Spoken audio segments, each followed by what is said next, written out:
안녕하십니까. 반갑습니다. 어떠신가요? 한비자 얘기를 하면서 제가 지난 강의 시간에 중국 4대 미녀에 대해서도 좀 말씀드렸는데 미녀 얘기들 재밌지 않으신가요?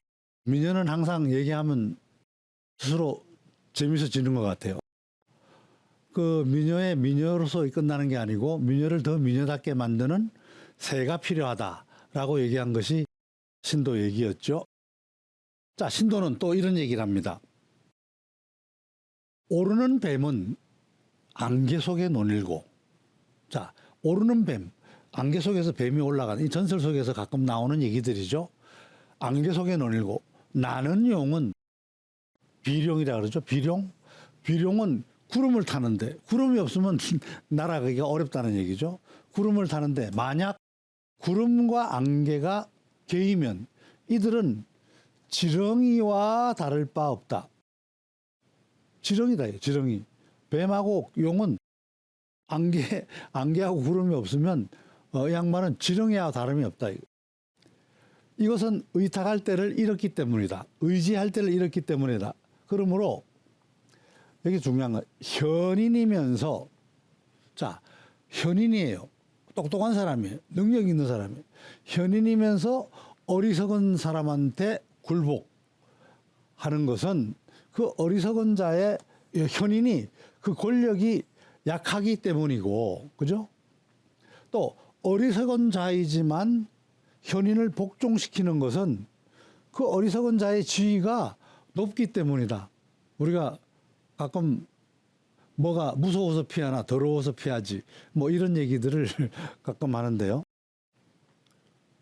우리가 직장 생활을 하면서 우리가 좀 복종하고 또 따를 수밖에 없는 것은 우리 상사의 직이나 권력이나 그런 것 때문에 그런 거죠. 권위나 이런 것 때문에 그렇게 되는 거죠. 그 얘기를 하는 겁니다. 요임금이 필부라는 것은 일반인을 얘기하는 거예요. 일반적인 사람. 필부일 때는 옆집 사람도 부릴 수가 없다. 요임금이 만약에 임금이 아니고 똑같은 일반인이었다. 그러면 옆집 사람한테 이래라 저래라 얘기할 수 있겠습니까? 없었다 이거죠. 하지만 그가 왕에 즉위하자, 왕이 되자 명령을 내리면 반드시 실행되고 금지시키면 반드시 금지되었다. 자, 이 얘기는 뭡니까? 그러니까 사람이 중요한 게 아니고 뭐가 중요하다? 그 사람이 맡고 있는 직책 또는 직위, 권력이 중요하다. 이게 신도와의 사상이에요. 새 사상이. 새가 중요하다 이거예요. 현명한 거, 그 사람이 똑똑하냐 또는 어리석냐 또는 보통이냐 이런 현명 여부를 떠나서 그 사람이 현재 갖고 있는 직위나 권세가 더 사람들을 부릴 수 있고 명령이 시행될 수 있도록 하는 힘을 가지고 있다. 이런 얘기입니다. 그래서 새가 중요하다. 틀린 말은 아니죠. 자, 또 다른 얘기를 하나 합니다. 유덕에서. 자, 국로. 여기 국로가 뭔가 해서 이 활이에요. 활. 이렇게 줄을 잡아 당겨서 방아쇠를 당기면 팅 나가는 이 활이 국로. 옛날에 이게 이제 전쟁에도 이용하고 했죠. 국로가 약하다 이거 약하다. 힘이 약해. 이 줄 하나로 팅 하니까 멀리 가지 못하지. 약하나 화살을 높이 쏠 수 있는 것은 바람이 있으면 바람을 타고 간다는 거죠. 바람을 이용하기 때문이다. 자신이 비록 현명하지 못하나 내가 현명하지 못해. 불초소생이 현명하지 못하지만 권위가 있으면 지위가 있으면 명령이 시행되는 것은 그 밑에 많은 사람들의 힘을 의지하기 때문에 그 현명하지 못한 사람이 말한 얘기도 시행이 된다 이런 얘기입니다. 여러분 우리 신도는 이렇게 법도 중요하지만 이 새가 있어야 된다. 그래야 법이 제대로 지켜질 수 있다 이런 얘기를 하고 있는 겁니다. 자, 우리가 그래서 조금 전에 예를 들었던 것과 같이 미녀에 있어서의 옷, 그죠? 그 다음에 뱀에 있어서의 안개, 그죠? 등사, 안개.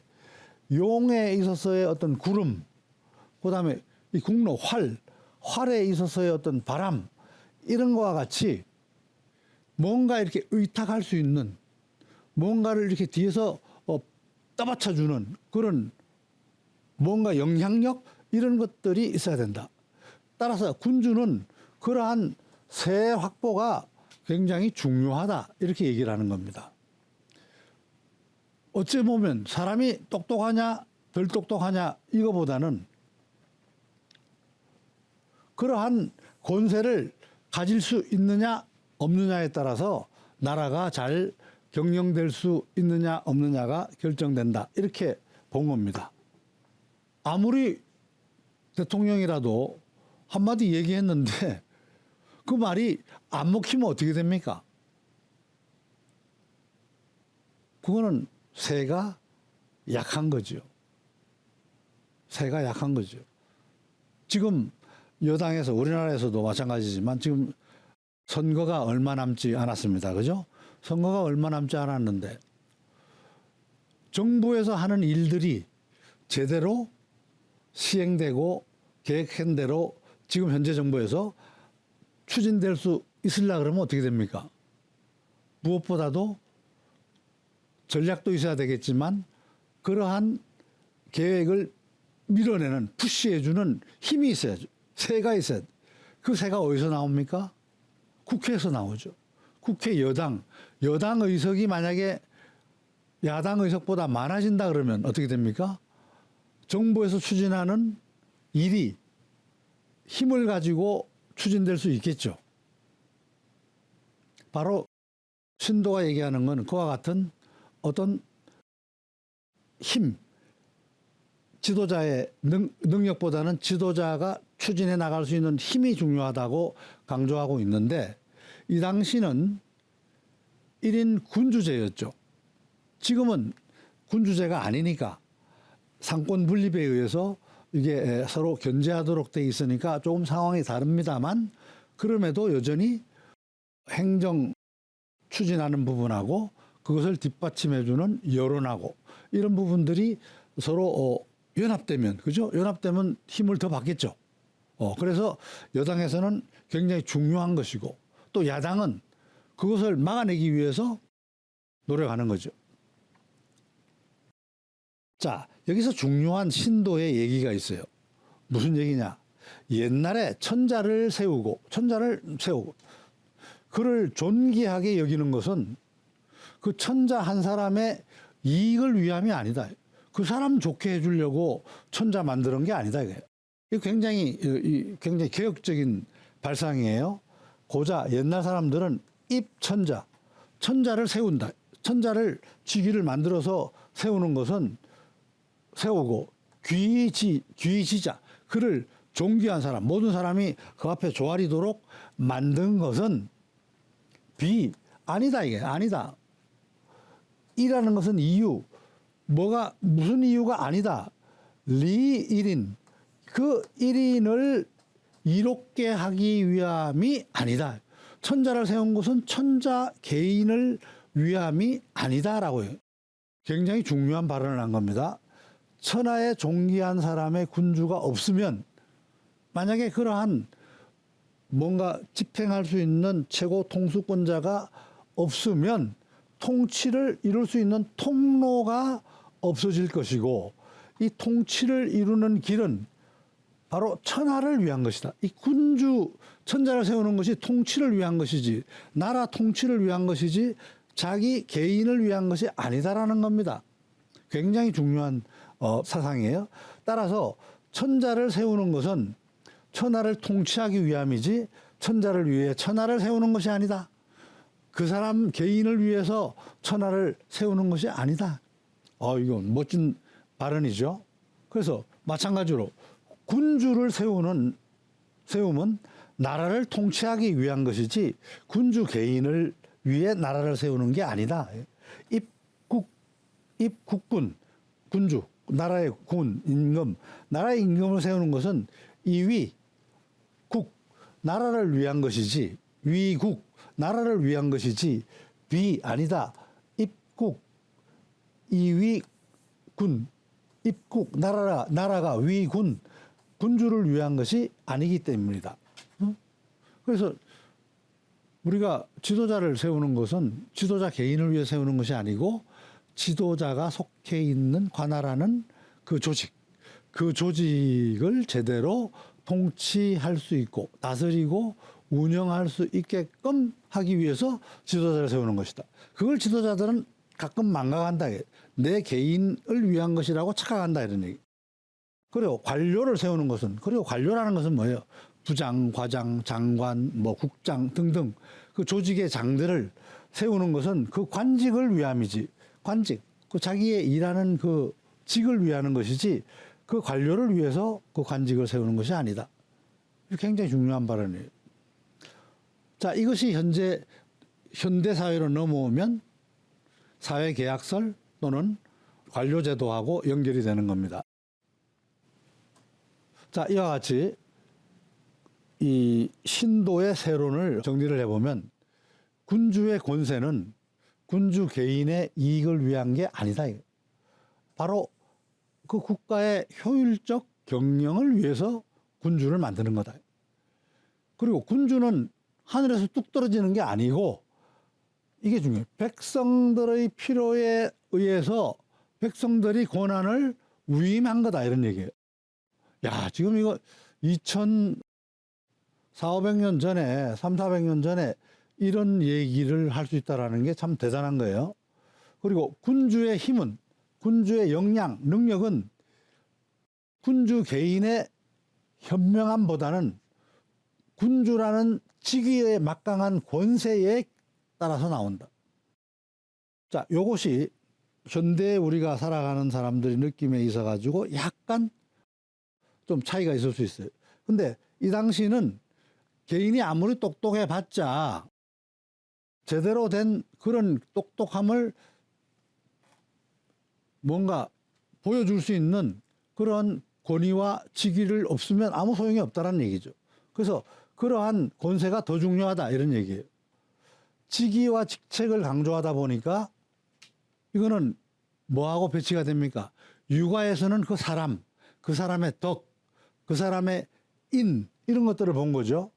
인치, 그 인치가 아니고 법에 의해서 법치, 시스템적으로 그 사람의 직위, 그 사람의 직분, 그 사람의 주어진 권위 이거에 의해서 다스려져야 된다 하는 법에 의한 통치를 강조하게 된 겁니다. 그것이 신도의 얘기예요. 그러다 보니까 이러한 내용이 어떻게 되겠어요? 당연히 법가를 종합하고 있는 한비자의 중요한 사상의 일부로 들어갈 수밖에 없겠죠. 그죠? 그래서 이 신도의 이러한 백성들이 필요에 의해서 군주에게 권한을 위임한 거다라는 얘기. 이건 바로 16세기에 17세기에 나온 토마스 홉스의 사회계약설. 토마스 홉스는 영국의 정치학자지. 말 그대로 만약에 아무 국가가 만들어지지도 않고 그냥 네 맘대로 하라고 모든 사람들한테 그냥 내깔겨 준다 그러면 세상은 어떻게 된다고? 만인에 대한 투쟁이 된다. 서로 자기 욕심과 이익을 위해서 치고받고 싸우는 말 그대로 전 세상이 살육전의 그러한 전장이 될 것이다. 따라서 이러한 전장의 질서를 잡고 모든 사람들이 다 같이 똑같은 혜택을 보려 그러면 군주라는 국가라는 하나의 틀을 만들고 거기에 백성들이 권한을 위임해야 된다라는 사회계약설 이 얘기하고 신도의 세론이라는 거하고 연결이 되는 겁니다.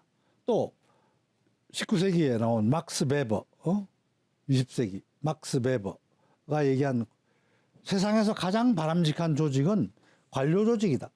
막스 베버, 우두머리가 있고 우두머리가 그 아래 사람들한테 권한을 위임하고 다시 그 사람은 그 아래 사람들한테 권력을 위임해서 전체가 한 몸인 것처럼 일사불란하게 움직이는 이러한 조직, 이런 것이 가장 훌륭한 조직이다라고 주장한 것이 막스 베버죠. 프로테스탄티즘의 윤리와 자본주의 정신, 이거 만든 사람이 막스 베버죠.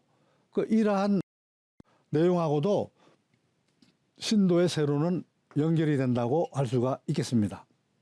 자, 막스 베버는 고난에는 세 가지가 있다.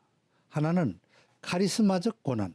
카리스마적 고난이라는 것은 누구도 어길 수 없는 신에 의해서 주어진 고난 또는 하늘에서 내린 고난, 이러한 개인에 대한 숭배와 미신에 기초한 이러한 카리스마적 고난이 있고, 그 다음에 전통적 고난, 관습이나 제도나 풍습에 의해서 침범할 수 없는 고난. 뭐 예를 들어서 가정에서는 아버지의 고난, 직장에서는 상사의 고난, 이런 것들이죠. 그런 아주 전통적인 고난, 이런 것들이 정통성에 기인한 고난들을 전통적 고난이라 하고, 그 다음에 합리적 법적 고난이라고 해서 이거는 법에 의해서, 법의 규정에 의해서 또 행정명령을 부여할 수 있는 고난, 이런 것을 갖다가 합리적 법적 고난이라고 얘기했습니다.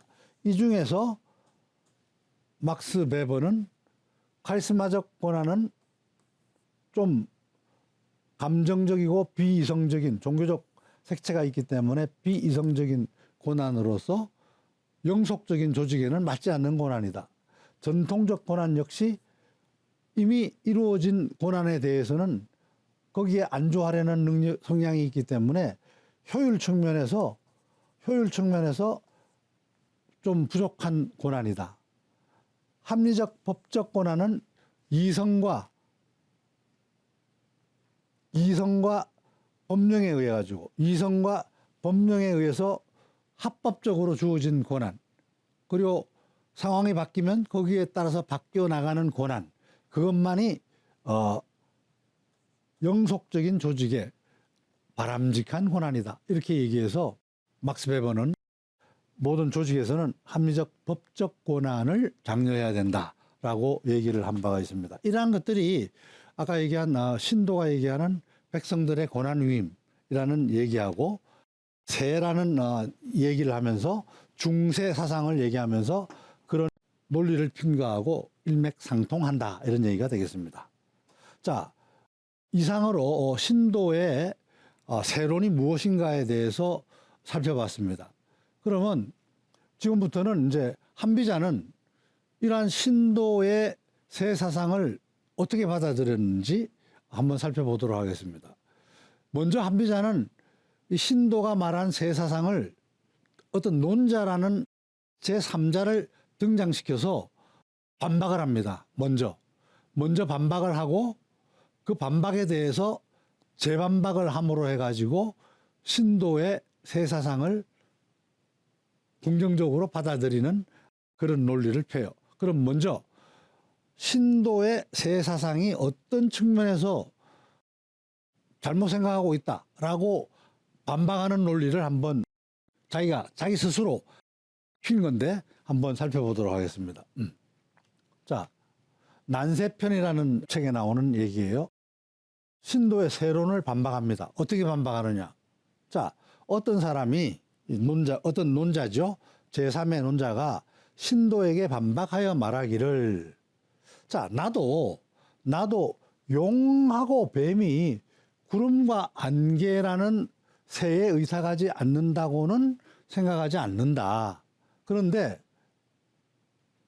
현명한 사람, 현자를 놔두고 새의 권세에만 의지한다고 나라가 잘 다스릴 수 있겠는가? 라고 얘기하는 거예요. 자, 부석현, 석이라는 것은 버린다. 현명한 자를 버려두고 순전히 임하다. 어디에 임무를 주다? 권세에 임무를 준다. 권세에만 의탁해서 조기위치라, 촉하게 다스릴 수가 있겠느냐? 나는 아직 그런 경우를 보지 못하였다. 이건 누가 얘기하는 거죠? 어떤 논객이 얘기하는 거예요. 어떤 사람이 하고 있는.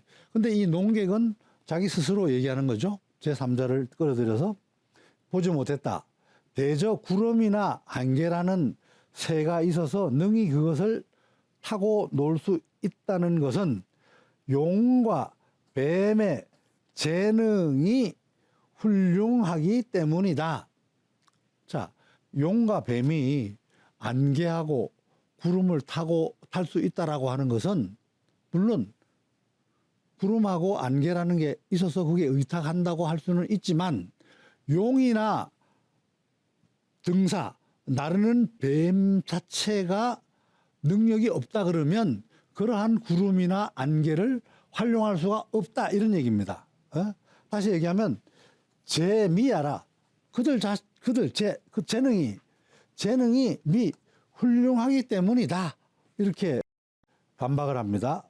신도에 대한 얘기를. 여러분은 어때요? 일리가 있다고 생각합니까? 계속해서 얘기를 해요. 지금 걸주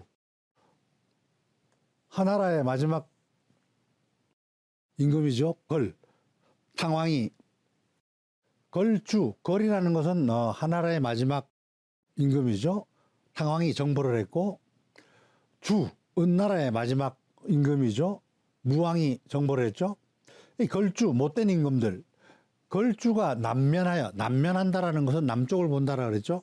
남면한다라는 것은 임금 노릇을 하며 이런 임금 노릇을 하여 천하의 왕노릇하면서 천자의 위세, 임금이니까 천자의 위세를 구름과 안개로 삼았다 이거예요. 자기가 천자니까 천자지위를 활용했다는 거지. 구름과 안개로 삼는다 하더라도 이 사람들도 자기의 천자의 세를 이용을 한 거죠. 그런다고 천하가 다스려졌느냐 이런 얘기야. 천하가 대란을 면치 못하는 것은 분명히 권세가 있었어. 그런데도 천하가 혼란을 면치 못한 것은 이 걸과 주의 재질이 아주 못됐고 재질이 나빴기 때문이지 이 권세 위세가 잘못돼서 그런 게 아니다 이거예요. 또한 신도가 얘기하기를 요 임금이 요가 권세로 천하를 다스렸다고 하는데 요 임금이 권세가 있어서 권세가 있기 때문에 옆집 사람도 다스리고 명령이 시행됐다고 하는데 그 권세라고 하는 것은 걸 임금의 권세로 천하를 어지럽힌 것과 뭐가 다르냐 이거야. 걸도 권세를 가지고 있었고 요 임금도 권세를 가지고 있었다 이거야. 근데 둘 다 권세에 의지해서 통치를 했는데 요 임금은 잘 다스렸고 걸주 임금은 잘 못 다스렸다 이거예요. 그런데 어떻게 사람이 아니고 현명함이 아니고 권세에 의지해서 다스려야 된다고 얘기하느냐라고 반박하는 거예요. 일리가 있죠. 자, 그 다음 계속해서 볼게요. 세라고 하는 것은 반드시 현자로 하여금 그것을 쓰도록 하고 어리석은 자로 하여금 능히 그것을 쓰지 못하게 할 수 있는 것이 아니다. 권세라고 하는 것은 너는 현명하니까 권세를 써. 너는 악질이니까 권세를 쓰지 마. 라고 얘기할 수 있는 것이 아니다 이거야. 현자가 그것을 쓰면 천하가 잘 다스려지고 어리석은 자가 그것을 쓰면 천하가 어지러워지는 거다 이거야. 따라서 세란 것은 다스리는데 편리하지만 어지럽히는데도 유리한 것이다. 세라고 하는 것은 변치, 다스리는데도 편리하지만 이란 혼란을 일으키는데도 이로운 것이 바로 권세다 이거야. 권세를 잘 쓰면 잘 다스려지고 권세를 잘 못 쓰면 못 다스려진다라고 얘기하는 것이 이제 반박 논리예요. 지금 신도가 얘기한 걸 반박하는 겁니다. 지금. 자, 계속해서 보면 걸주가 나쁜 짓을 할 수 있었던 것은 남면하는 위세가 임금이 된 위세가 날개가 되었기 때문에 날개를 달아줬다 이거야. 걸주한테. 자, 세라고 하는 놈은 다스리고 혼란스러움에 있어서 본래 정해진 위치가 있는 게 아니다. 오로지 새만 믿고 천하를 좋게 다스릴 수 있다고 하는 것은 지혜가 얕은 것이다. 신도, 아유, 그 양반 말이 새에 의지해야 된다고 얘기했는데 그거는 하나만 알고 이와 같이 둘은 모르는 일이다. 지지, 소지, 지가 다다르는 곳이 천이다. 굉장히 얕다. 아주 지식이 얕다. 이런 얘기예요. 이제 굉장히 요새로 따지면 아주 힐난을 하는 거죠. 지금 나라의 군주 자리를 이거는 참 멋있는 말이에요. 나라의 군주 자리를 수레로 하고 세라는 권세를 말로, 앞에서 끄는 말로, 세라는 것은 앞에 군주 자리가 나라가 수레고 앞에 끄는 말은 권세다. 삼모. 그다음에 호령을 고삐로 삼고 형벌을 채찍으로 삼는다. 아주 멋있는 말이죠. 그죠? 이거 다시 한번 보면 이 국위, 나라의 군주 자리를 수레로 삼고 이 새를 말로 삼고 호령을 비라는 것은 채찍비야. 채찍으로 삼고 이 형벌, 잘못하고 잘하는 거에 따라서 주는 형벌을 고삐비 편책이 이게 채찍이에요. 형벌을 채찍으로 삼는다 치면 요와 순으로 해서 그걸 부리게 하면 천하가 다스려질 것이며 걸과 주를 그걸 부리게 한다 그러면 어지러워질 것이다. 똑같다. 누가 그걸 가져가느냐에 따라서 달라진다 이런 얘기예요. 자, 그것은 현명함과 어리석음의 차이가 크기 때문이다. 현불초, 현명하냐 어리석냐의 상거원이라. 서로 현명함과 어리석음은 저쪽 끝과 끝이다 이거야. 그 차이다 이거야. 도대체 빠른 것을 쫓고 먼데 가기도 하는데 왕량에게 왕량이라는 것은 옛날에 말을 잘 모는 전문가예요. 먼데 이루고자 하면 왕량한테 맡겨야 된다는 거죠. 그 다음에 이익을 늘리고 해를 물리치려고 하면서 현능한 사람을 임용할 줄 모른다면 이것은 유추하여 알지 못하는 우환이다. 이 바보 같은 짓거리다 이런 얘기죠. 바보 같은 짓거리다. 대저 요와 수는 백성을 잘 다스리는 왕량이었다.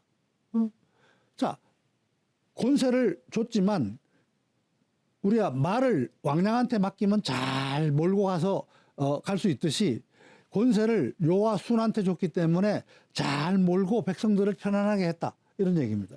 근데 이걸 거라고 주한테 줬더니 잘 못 다스렸다. 그 얘기는 뭐냐? 권세도 중요하지만 그 개인에 대한 현명함, 현능함, 능력이 또한 중요하다. 이런 얘기를 반박을 하는 겁니다. 새에 대한 부정. 근데 이 얘기는 이제 새 자체를 무시한다기보다는 부정보다는 활용하는 주체의 능력도 중요하다고 반박하는 거죠. 이것은 어떻게 보면 이 농객에 반박하는 것, 신도의 내용을 반박하는 것은 유가 쪽에서 보면 상현, 현자를 높여야 된다. 또는 덕으로서 백성을 다스려야 된다라고 주장하는 논리를 대변한 것이라고 볼 수가 있겠습니다. 자, 이러한 논리로 신도의 새의 중요성, 새를 중시하는 사상을 1차적으로 반론을 폈어요. 재미있죠? 자, 이게 좀 논박 얘기들을 새치에서는 좀 자주 하게 되는데요. 자, 지금 1차적으로는 한비자가 이렇게 신도의 세론을 반박을 했습니다. 자, 다음 강의 시간에는 그럼 어떻게 다시 또 이 반박한 논리를 또 어떻게 반박하느냐 흥미진진하게 한번 살펴보도록 하겠습니다. 자, 감사합니다. 다음 강의 시간에 뵙겠습니다.